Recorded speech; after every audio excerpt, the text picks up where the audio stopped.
Mamá, ¿qué haces aquí? La frase queda suspendida en el aire como una copa que se rompe en cámara lenta. Ricardo la pronuncia sin darse cuenta de que, al decirla, está poniendo en movimiento algo que llevaba meses dormido en su pecho. Una mezcla de culpa y asombro, de incredulidad y urgencia.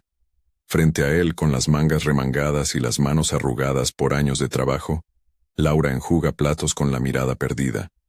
El delantal se le pega al cuerpo como una segunda piel que no reconoce.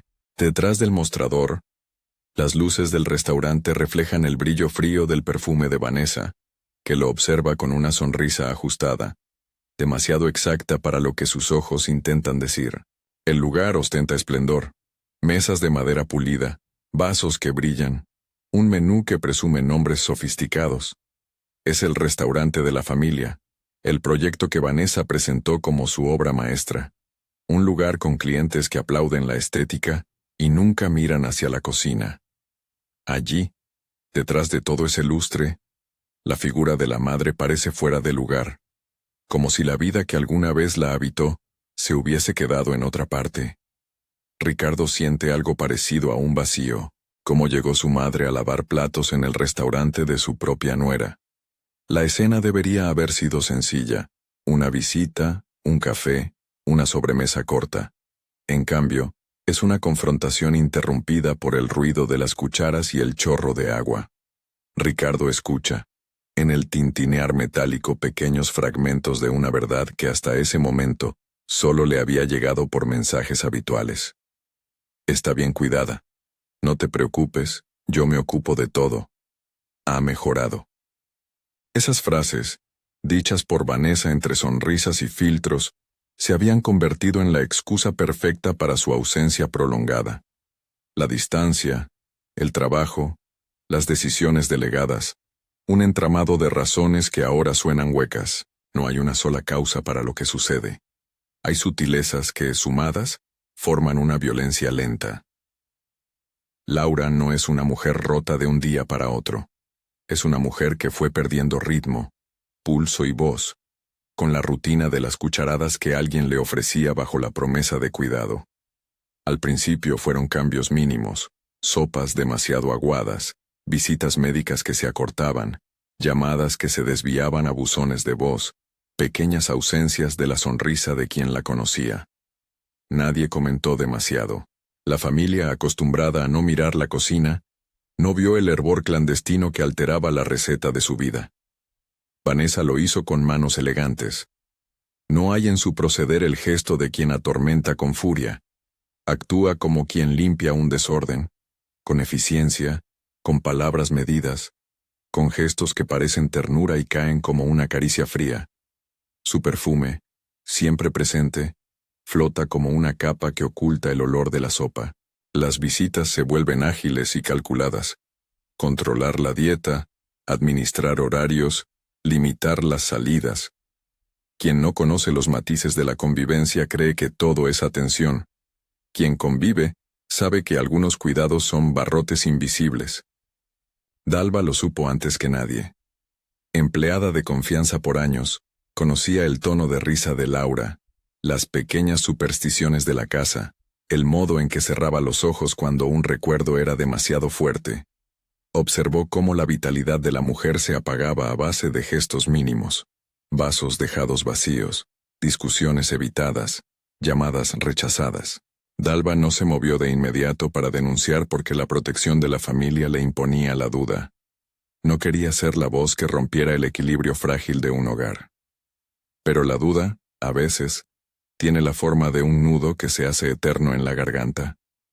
Con el tiempo ese nudo se convirtió en certidumbre. Pequeñas piezas comenzaron a encajar. Una caja de medicamentos que desaparecía, frascos nuevos sin receta, la insistencia de Vanessa en que el hijo no se preocupara, la sutileza con la que apartaba la mano de Laura cuando alguien más intentaba tocarla. Dalva recogió detalles como quien guarda semillas para la primavera, recibos de farmacia con nombres cambiados, fotos de platos que parecían distintas a lo habitual, mensajes. No tuvo que improvisar grandes actos heroicos. Hizo lo que podía. Observar, guardar, apuntar. Los días se sucedían entre comidas protocolarias y silencios largos. Vanessa controlaba la agenda de visitas de Ricardo, proponía horarios buenos para él, preferencias por restaurancitos donde la familia parecía un vivero de sonrisas. Ricardo, acostumbrado a delegar, creía en la versión que le servían. La ceguera del afecto es esa disposición a aceptar la mejor explicación, la más cómoda, la que preserva la idea de la propia bondad. Mi mujer cuida bien a mi madre, se repetía. No se atrevía a pensar que su confianza podía estar siendo aprovechada. Laura, entretanto, iba deshilachándose. No hay dramatismo en lo cotidiano que corona la violencia. Ahí radica su perversidad. La humillación mordía en gestos cotidianos. Ponerla en un rincón de la mesa, ofrecerle platos que no eran para ella, reír de sus olvidos delante de los demás con la excusa de la ternura. Esos gestos parecían menores, hasta que su suma dejó a la mujer sin voz. Dalva vio cómo la mirada que antes se encendía al hablar de su infancia, ahora se perdía en la espuma del lavabo, como unas manos que habían amasado panes, ahora se aferraban al borde de un fregadero tibio. Dalva pensó, entonces, que si iba a romper algo debía hacerlo con pruebas. No buscó venganza. Buscó seguridad. Con el teléfono en mano, empezó a documentar.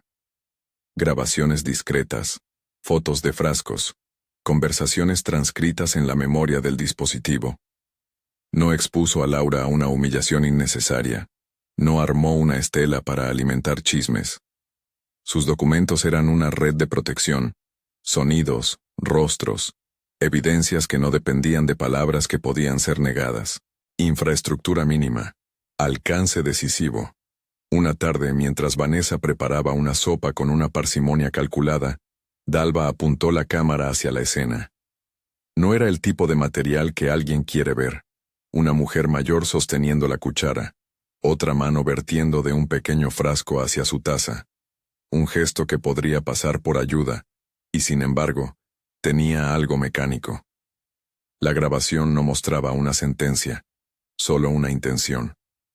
Eso fue suficiente.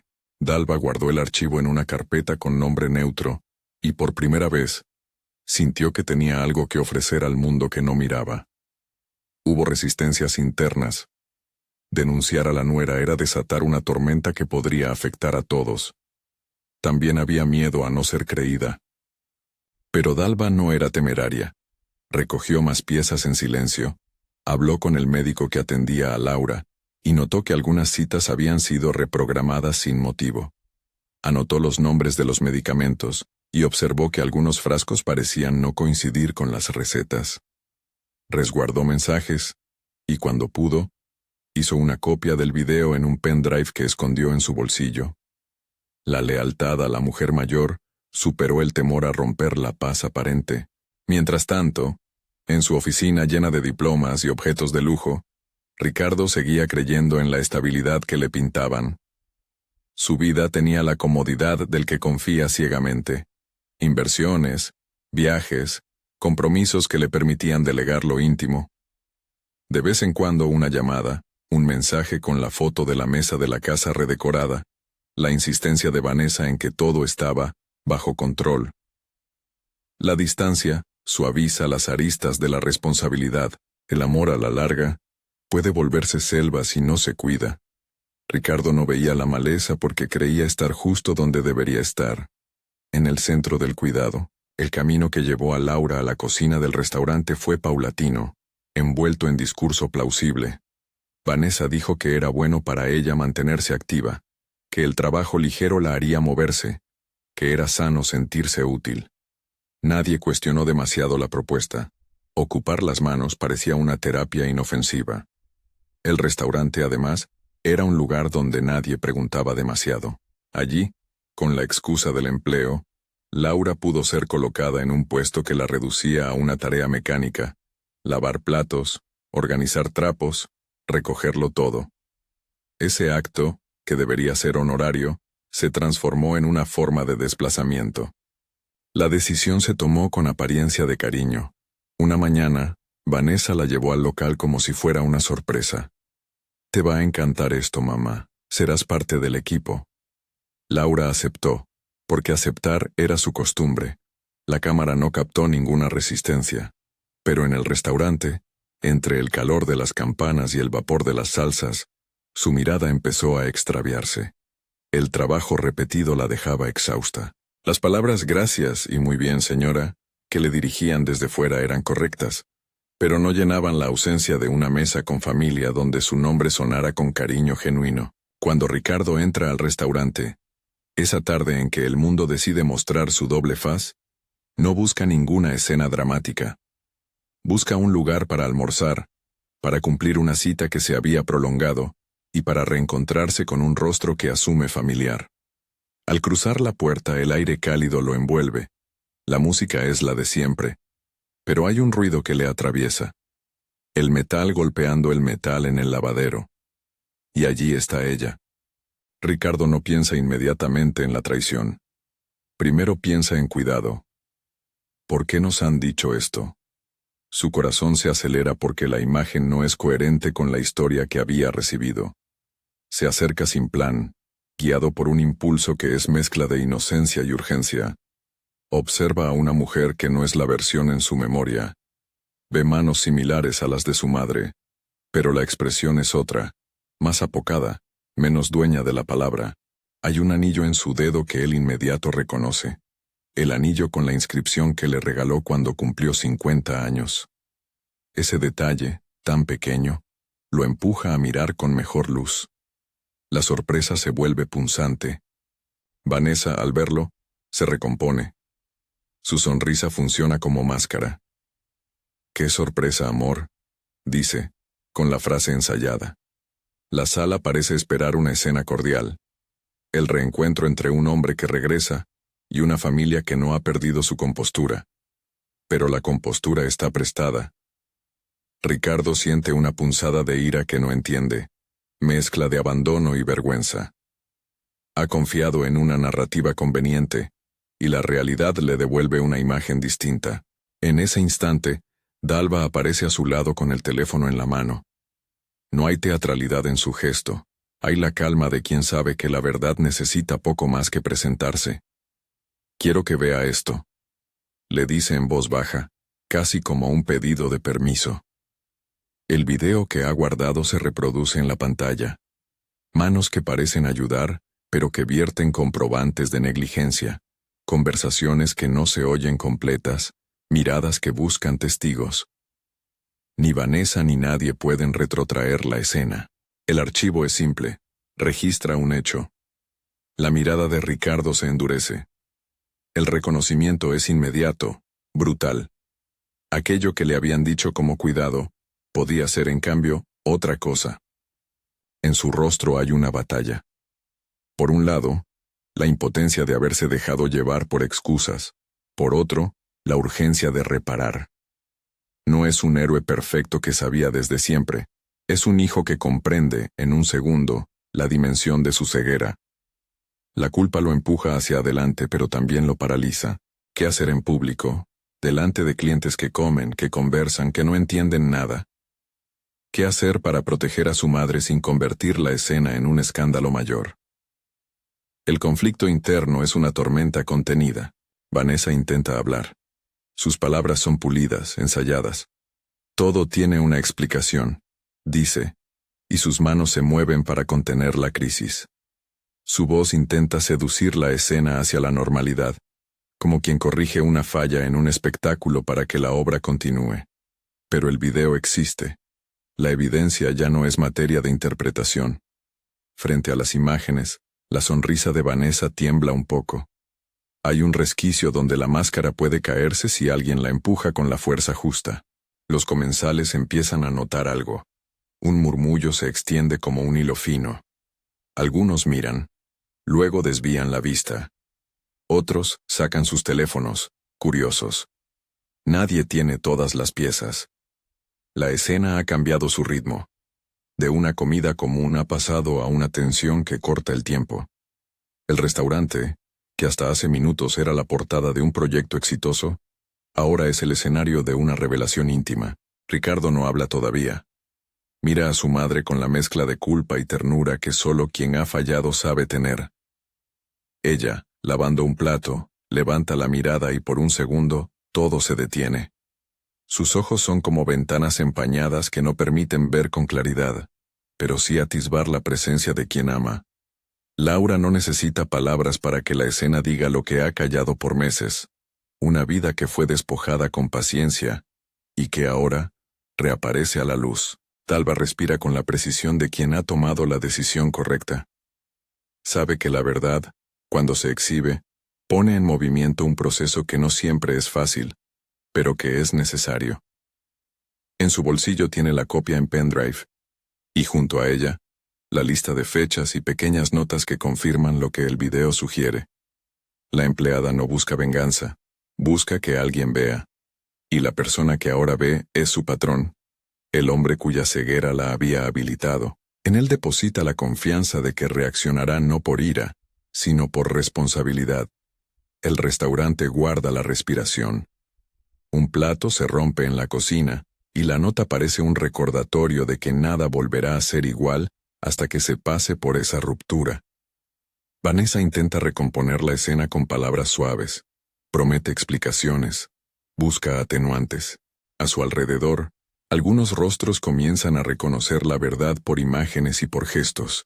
La manera en que ella apartaba las llamadas, la extraña insistencia en controlar el menú, la inercia con que distribuyó responsabilidades. La fachada tiembla. Ricardo finalmente se acerca. No lo hace para acusar con violencia. Su gesto es más complejo. Quiere comprender, quiere recuperar tiempo perdido, quiere ofrecer protección. Pero la protección no es un acto que se da con un billete o con un gesto mecánico. Es un compromiso que exige verdad y reparación. Mientras sus palabras se organizan en su mente, la sala espera. Es el momento en que una familia se prueba a sí misma, si elegirá la verdad o continuará alimentando el silencio por conveniencia. La escena no culmina en ese instante. Hay más por decir, por probar, por enfrentar. Lo que comienza en ese lavadero, con el sonido metálico de las cucharas, necesita pruebas mayores, acciones concretas. La evidencia está en las manos de Dalva, el reconocimiento en los ojos de Ricardo, la culpabilidad en la sonrisa que ya no sostiene a Vanessa, pero las decisiones de ahora determinarán el rumbo. Si se buscará justicia, si se procurará cuidar a Laura sin exponerla, si Ricardo asumirá la responsabilidad que la distancia le permitió esquivar. ¿Y tú? ¿Qué harías si entraras a un lugar y descubrieras que la verdad de tu casa no es la que te han contado? ¿Intervendrías en público o preferirías acumular pruebas y actuar con cautela? La duda te interpela porque la ceguera del afecto no es una falla individual, es un riesgo humano que puede convertirse en complicidad si nadie ve a tiempo. En el filo de ese instante, cuando las miradas buscan refugio y la música se ha convertido en un telón opaco, algo más se mueve en la escena. Una cámara del restaurante, ubicada en la esquina, había estado grabando desde la noche anterior. La imagen no llega a la vista de todos, pero existe. Dalva, que conoce cada recoveco del lugar, lo sabe. Ese conocimiento le da una ventaja. No depende solo de su teléfono. Tiene la posibilidad de juntar piezas, de articular un cuadro más completo, y mientras los pasos se vuelven ecos y la tensión aumenta, hay manos que se mueven para conectar pruebas, para armar un relato que no pueda ser deshecho con palabras bonitas. El restaurante, al fin, ha dejado de ser la vitrina de una historia falsa. Se ha transformado en la sala donde la verdad empieza a pedir su voz.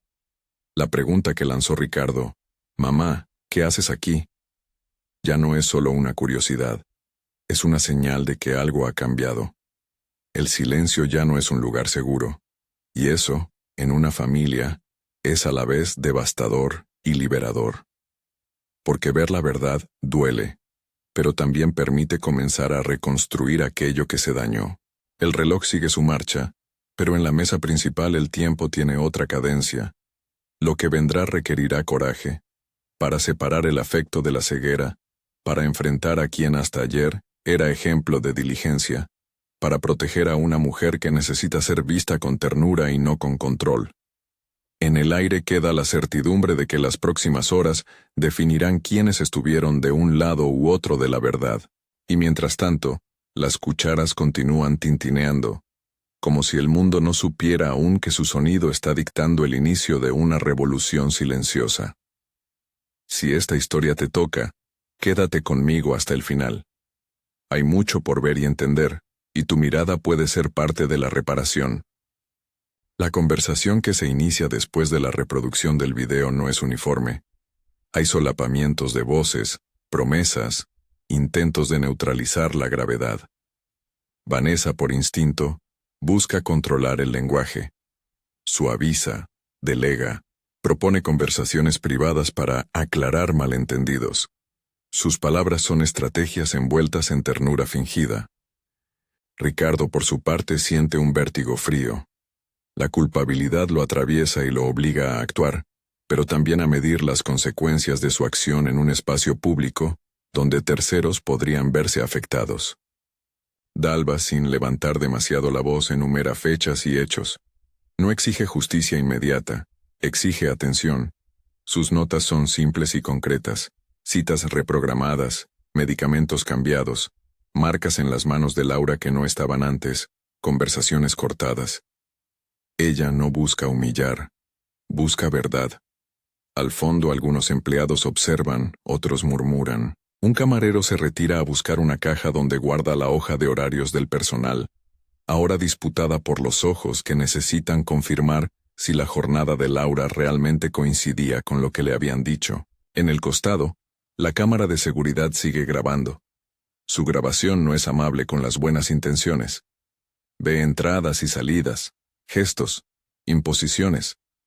Puede decir más de lo que muchos quieren admitir. Ricardo lo sabe, y por primera vez en mucho tiempo, deja de lado la lógica del beneficio y se sitúa del lado de la protección.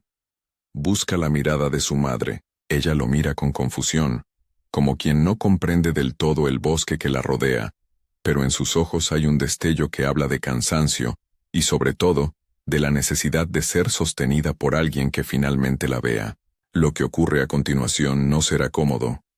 Quien ha montado una vida sobre silencios tiene mucho que perder.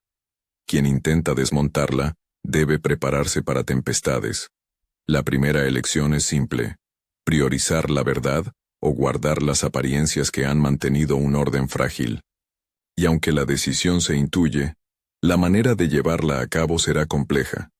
Proteger a Laura sin exponerla a la humillación del juicio público, recopilar más evidencias sin confrontar de manera que se genere un daño irreparable, asegurar que el acto no se convierta en espectáculo.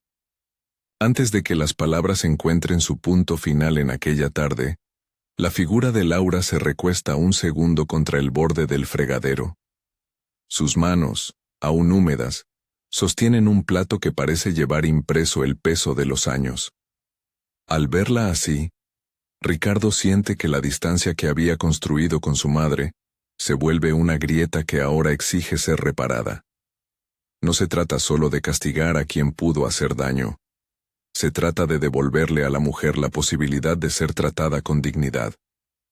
En esa luz, la culpa se vuelve combustible. Lo empuja a dejar de ser espectador y a convertirse en actor responsable. La conversación continúa, los murmullos crecen, y la cerradura de una puerta suena lejana como un aviso. La escena, aunque todavía en desarrollo, ha cambiado el pulso de la familia. Afuera, el mundo sigue su ritmo, ajeno. Adentro, las piezas comienzan a moverse para que la verdad no quede en un rincón. Alguien toma nota. Alguien más ya ha llamado a un amigo abogado. Otro guarda la grabación en varios dispositivos. El orden que sostenía la mentira empieza a sucumbir a la precisa y silenciosa insistencia de lo que fue registrado. Y en medio de todo, Laura se queda allí, con las manos en el agua, mirando a un hijo que ha descubierto algo que no debería haber tardado tanto en ver. Su rostro no exige espectáculo, solo pide ser vista con ternura. Sus ojos, por primera vez en mucho tiempo, fijan en Ricardo la esperanza de que al fin alguien actúe con la determinación que ella no tuvo fuerzas para pedir. La situación ha escalado hasta un punto en que ya no es posible retroceder.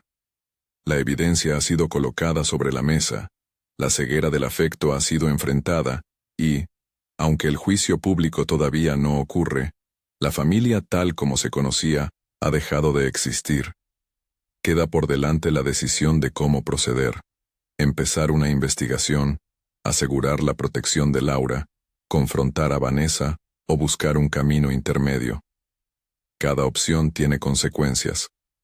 Cada paso tendrá su precio. En ese instante, cuando las palabras faltan y las miradas se intercambian, alguien abre la puerta del salón principal y entra una mujer que, sin saberlo, traerá a la conversación un nuevo actor.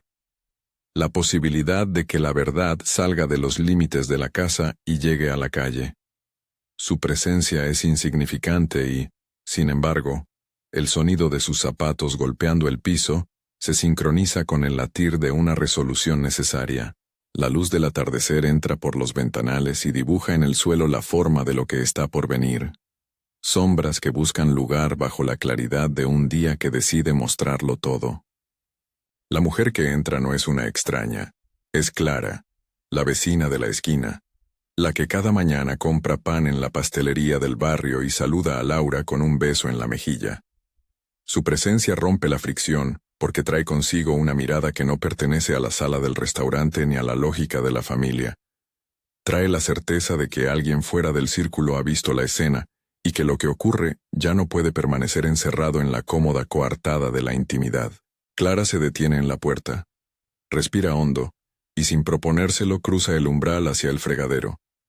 Cuando sus ojos se posan en Laura, la emoción que contenía sale en un hilo. «Laura», dice, con la naturalidad de quien no esperaba encontrarla allí. El sonido llega como una ola. Las mesas se callan, las conversaciones se quiebran.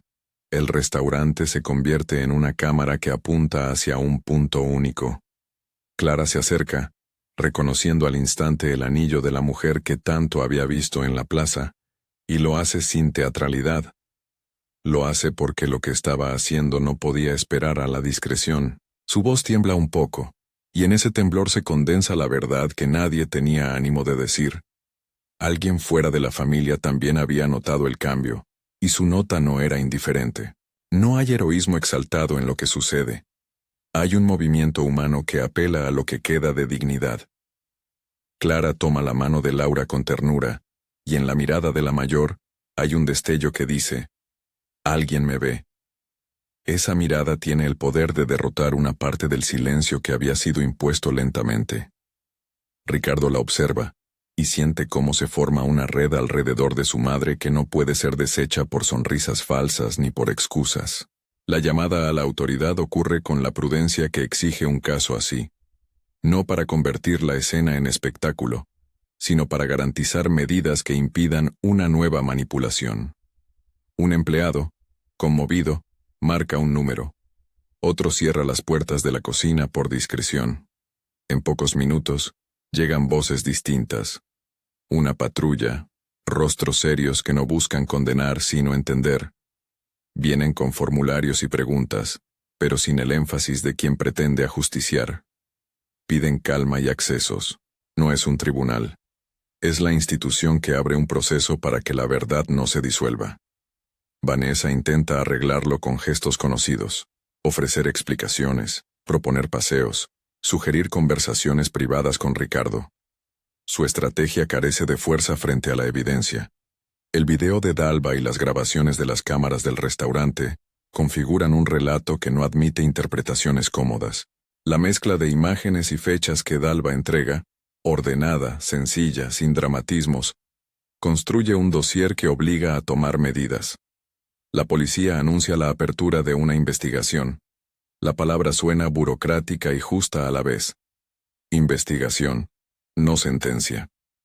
No se trata de venganza, sino de prevención y aclaración. En el afán de preservar la dignidad de Laura, Ricardo pide que las cosas se hagan con discreción. No quiere que su madre sufra una exposición ruinosa. Al mismo tiempo, entiende que lo privado ya no puede asumirse como resguardo cuando ha servido de escudo para el abuso.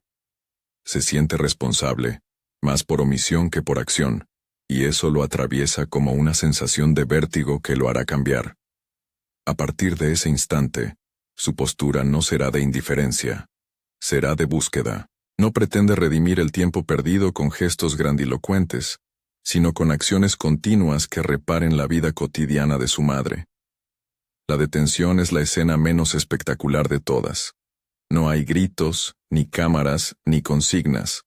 Hay, en cambio, la calma recogida de quienes saben que su libertad será meditada por la autoridad. Vanessa es separada mientras se recogen testimonios, se preservan pruebas y se da inicio a lo que en el lenguaje formal se llama proceso. En la calle se murmura, los clientes se dispersan, y la reputación que ella había construido durante años comienza a deshilacharse ante lo irrefutable. Algunos vecinos se sorprenden, otros, que ya habían percibido algo, sienten alivio. Las cadenas sociales que protegían un silencio cómodo empiezan a ceder. Desde el primer momento Dalva rehúye los flashes. No busca fama, busca que la vida vuelva a un lugar donde Laura pueda ser tratada con respeto. En la comisaría, rinde su testimonio con la claridad de quien ha observado pacientemente. Relata las fechas, las actitudes, los cambios, y entrega copias de los archivos. Sus manos tiemblan al recordar algunos momentos, pero su voz permanece firme. La fuerza del testigo humilde está en la coherencia. No necesita gritar para que se la escuche. Su constancia es la base de una verdad que, hasta entonces, había sido difícil de sostener. Mientras tanto, la red familiar se quiebra y se recompone de maneras inesperadas. Ricardo, en la oficina, lidia con la combinación insoportable de lo familiar y lo profesional. Una reputación pública que se fractura no por un escándalo mediático, sino por la responsabilidad de corregir el rumbo. Convoca a su abogado. Habla con su madre con la suavidad de quien busca restituir seguridad. Y empieza a tomar decisiones pequeñas pero firmes. Reubicarla en un lugar seguro por el tiempo que dure la investigación. Contratar una asistente que sepa respetar sus ritmos. Suspender cualquier vínculo laboral de Vanessa con gestiones de la casa. No es un acto de desarraigo, es un acto de reparación. La comunidad que antes miraba para otro lado empieza a conversar. La iglesia del barrio, la panadería, la peluquería. Se escuchan voces que antes callaban. Algunos reconocen su propia ceguera, otros, su culpa por no haber preguntado. Entre confesiones y silencios, se organiza un acompañamiento que no es espectacular sino práctico. Compras, compañía en citas médicas, visitas breves y respetuosas que dejan muy claro que Laura no está sola. La fe aparece como sostén, no como explicación milagrosa. Un pastor amigo la visita y deja una mano en su hombro. No promete soluciones instantáneas, pero ofrece oración y presencia. Esa sencillez, estar ahí sin pretensiones, tiene un valor que la protagonista necesitaba. Vanessa, por su parte, atraviesa su propia caída. Antes admirada por su elegancia y por la capacidad de hacer visibles proyectos, ahora enfrenta la evidencia de que la apariencia puede esconder un patrón de control. Muchos la miran con mezcla de incredulidad y desconfianza. Intenta, en privado, articular una defensa basada en malentendidos, en diferencias de criterio, en la supuesta intención de mantener a Laura activa, pero la suma de evidencias la coloca en una situación en la que ya no basta con buenas palabras. Hay que responder por actos. Su desplome no es solo legal, también es social, pierde amistades, se enfrenta a recriminaciones públicas, y su posición de control se invierte en una posición de aislamiento. La investigación no es una noticia de un día, es un proceso que exige paciencia. Hay entrevistas con médicos, con empleados del restaurante, con vecinos. Los testimonios se encadenan y permiten trazar una secuencia coherente. Actitudes que, sumadas, configuran una forma de abuso.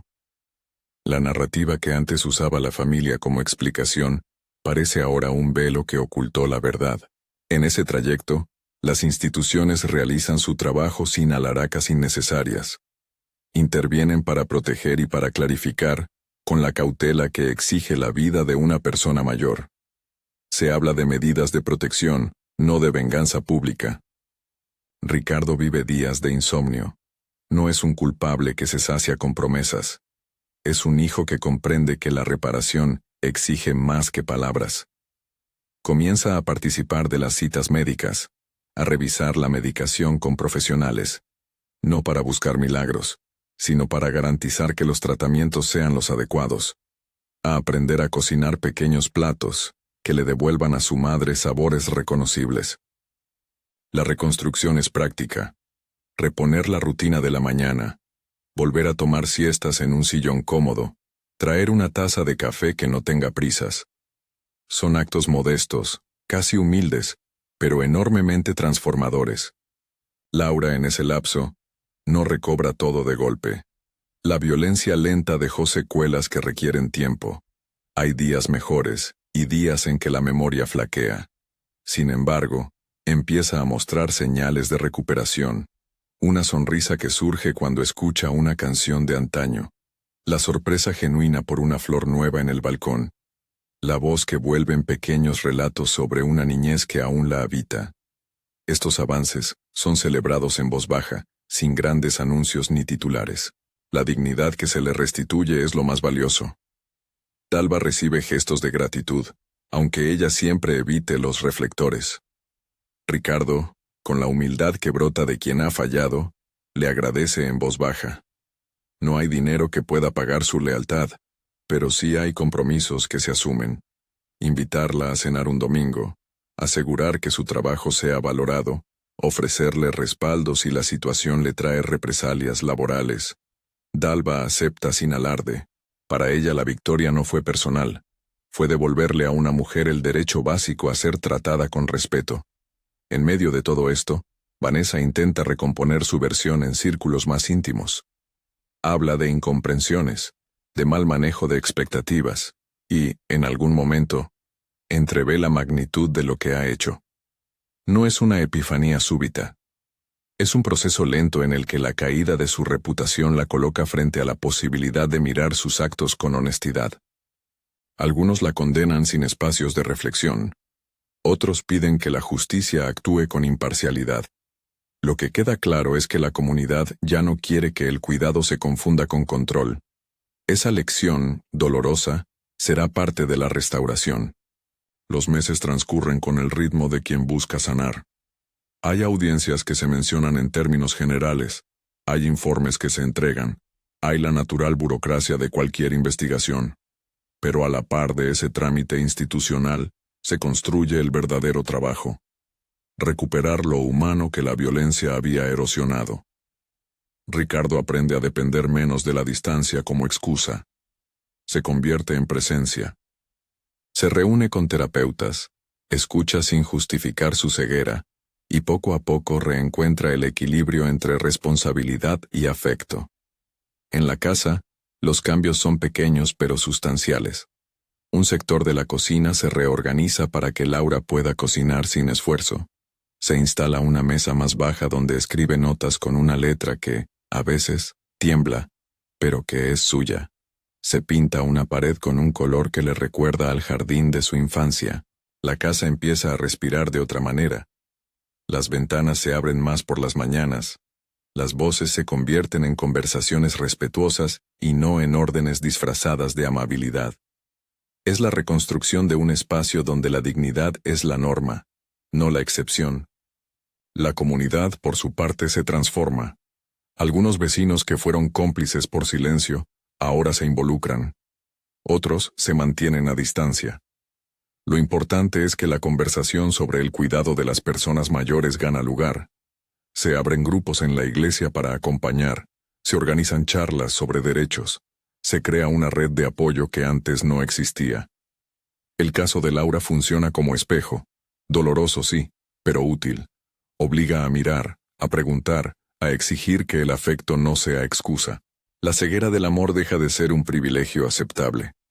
Vanessa, tras la fase inicial, recibe la oportunidad de responder ante la justicia. Aquí no se busca detallar procesos ni sentencias. Se señala que las instituciones hicieron su parte y que la verdad fue respetada. El objetivo siempre fue proteger a la vulnerada y garantizar que hechos como aquellos no se repitan. La restauración, en este sentido, implica sanciones proporcionales y medidas que prevengan nuevas situaciones. No se trata de venganza, se trata de derecho y de reparación. En una escena íntima, Ricardo se sienta con su madre en la terraza. Ella le mira con una mezcla de ternura y paciencia, como quien comprende que el aprendizaje de otros lleva tiempo. No hay discursos grandilocuentes. Hay antes bien gestos. Él le trae la merienda que le gusta, ella cuenta una anécdota de su infancia y ríe con facilidad. Esos instantes son los que definen la restitución. La culpabilidad que lo empujó en un principio se transforma en compromiso a largo plazo. Cuidar no como imposición, sino como acto de amor responsable. Dalva, reconocida por su valentía, aporta su cuota de humanidad en la reconstrucción. Participa en una reunión comunitaria donde se habla de prevención y cuidado. Su voz, calmada y precisa, recuerda que las pequeñas vigilancias son las que salvan vidas. No busca protagonismo, pero su ejemplo actúa como detonante para que otros se animen a mirar. Dalva vuelve a su rutina con la serenidad de quien hizo lo correcto y no necesita aplausos. La casa de Laura recupera un símbolo que antes había sido testigo de su vida. Un naranjo que había estado descuidado en el patio. Un día, Ricardo la toma nuevamente en sus manos. No con prisas, sino con constancia. Planta nuevas semillas, poda las ramas que necesitan aire y riega la tierra.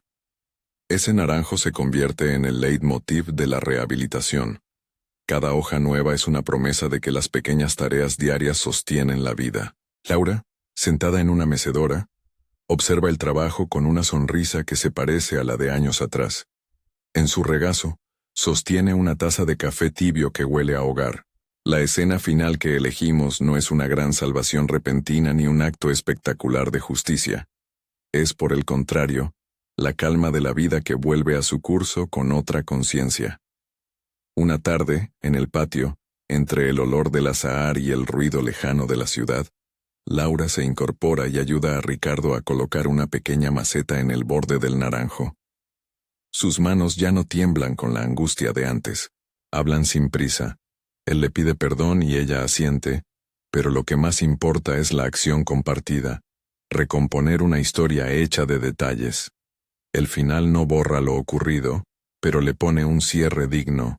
La justicia hizo su parte, la comunidad reaccionó, el testigo silencioso dejó de serlo. Y la lección queda a la vista: el amor no puede ser ceguera. Ver, preguntar, acompañar. Esas son las prácticas que impedirán que otra vida sea erosionada cucharada a cucharada. Laura no recupera todo de un día para otro. Su proceso continúa, sostenido por manos que ahora saben mirar. Antes de despedirnos de esta historia, piensa en esto. ¿Quién podría estar pidiendo ser visto donde vives? ¿A cuántas personas les hemos servido excusas cuando en realidad necesitan protección? La pregunta no busca sembrar miedo, busca invitarnos a abrir los ojos. Si esta historia tocó algo en ti, comparte este video con alguien que necesite escucharla. Que la verdad no quede solo entre cuatro paredes, que la atención y la compasión se multipliquen. Suscríbete para que podamos seguir trayendo historias que inviten a mirar y a actuar.